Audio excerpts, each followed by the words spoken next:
All right, guys, welcome into another edition of the Daytona Beach Motor Mouse. That startled gentleman on the other side is Ken Willis. Did I scare you there, Ken? Just always, always. Yeah, as I was listening, the older you get, the easier you are to scare. I'm Ryan Pritt, and I've been waiting all week for this, Ken. We have a little adjustment to America's favorite game show this week. A trifecta of sorts, if that gives you some kind of hint of where we're going here. NASCAR with the closest finish in NASCAR history yesterday. Going to be tough to beat, but what was better? Sunday's NASCAR race, the Byron Nelson, or the Kentucky Derby? Oh man, now you're throwing the horses in on me. Can't make it too easy, anybody. Well, the Derby was fascinating because the winner was probably the slowest horse on the track at the time of the finish.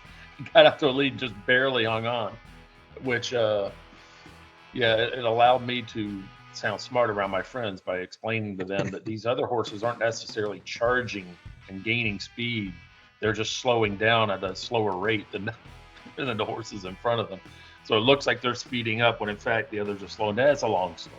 Uh, that was amazing, but there was some beating and banging too in the horse race. I mean, there's a lot of Hey, fender bending going on there. Robin's racing, Uh, Ken. Man, that is tough stuff out there. Those guys are tough. But I mean, I gotta. And the golf tournament was a non-major and not one of the 8 elevated tournaments on tour. So a guy you've never heard of beat another guy you never heard of. When the second guy you never heard of bogeyed the final hole to win the Byron Nelson. I got to go with the automobile race because it was like Days of Thunder stuff. It was it was right off a commercial. It's the type of thing they put in ads, and they put them in ads often enough to make the fans think that every race is like that, and then you tune in, and they're not all like that, not even remotely close. But it had it all. It took me back to 2003 at Darlington when Ricky Craven and Kurt Busch were slam banging each other coming through turns 3 and 4 to the finish. That is to me second only to that one in terms of things I've seen on the last lap. Nice segue. Oh, by the way, did you realize or think about the fact that Jack Roush has been on the losing end of both of those decisions? Tough He was beat. on the well, I was about to say he was on the losing end of another classic one involving Mark Martin, but no, Mark Martin wasn't driving for Roush at the time of when he lost the Daytona 500 to Kevin Harvick. I think Mark was driving in the ill-fated Bobby Ginn Motorsports, I believe, that year. Also, just to get our negative Nancy routine out of the way, Ford's still winless this year, although they have lost 2 races by a combined 0.004 seconds because Ryan Blaney finished second to Daniel Suarez in Atlanta, too. So tough beat for the Yeah, Blue Ovals. yeah, that distinction of being the closest finish of all time in NASCAR didn't last long for Atlanta, did it? No, and to flip the coin completely, let's get out of the negative here. Of course, you can go to news-journalonline.com. There's our shameless plug of the week, I'll write and that read down. our story this morning that posits whether this was the greatest NASCAR finish ever. So, having said that already, I want to ask you a different question. Front to back, green to checkers. Have you seen a better NASCAR race than this? Well, now if you're asking ever, I'm sure I could probably find something somewhere that I liked. Some of the old night races at Bristol were pretty entertaining from front to back, uh, front to finish, I should say, and probably front to back. Yeah, Uh, probably not. that was a good one. I mean, they needed it. It's yeah, they've hit that type of track this year anyway seems to be the sweet spot. I would say until the day comes when they get the short track packages figured out. Well, and it's been that way the last couple of years. And who could have ever thought 3 years ago would be where arguably the sport's best driver, and I don't really think it's that much of an argument, wins a race, then gets on national TV and pounds the table for more mile-and-a-half tracks. How far we've come.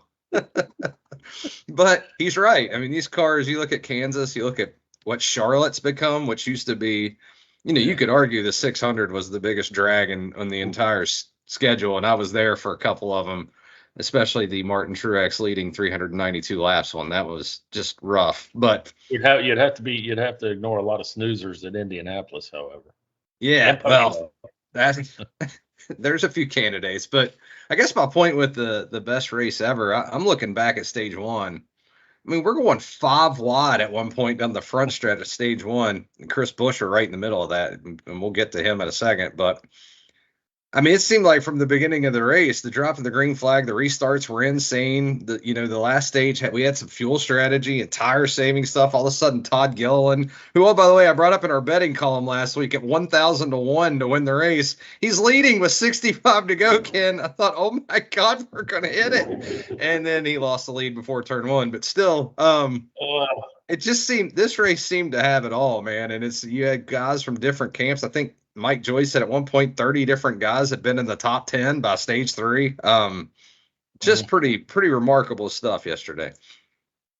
Yeah, I mean, it's obviously the best race of the year so far. So we'll see what happens.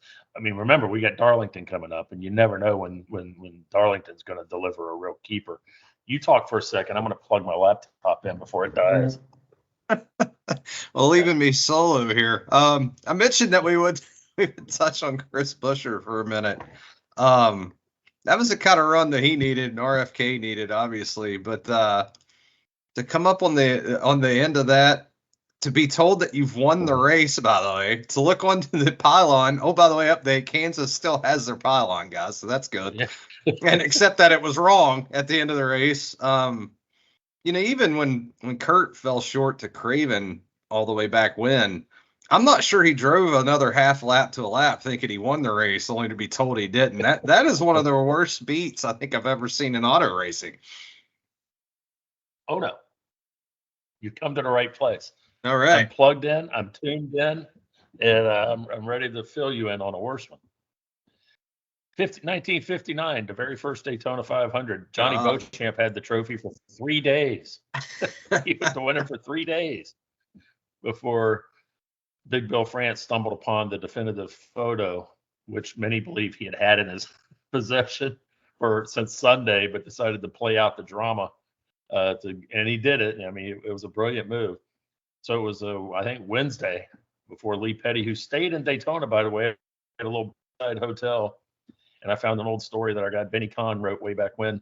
He was at Bill France's office and called Lee Petty at the hotel and got him in the middle of a ham sandwich to let him know that he had been declared the winner. So somebody had to also consequently tell Johnny Beauchamp that he was no longer the winner. So that's a tough beat, I would say.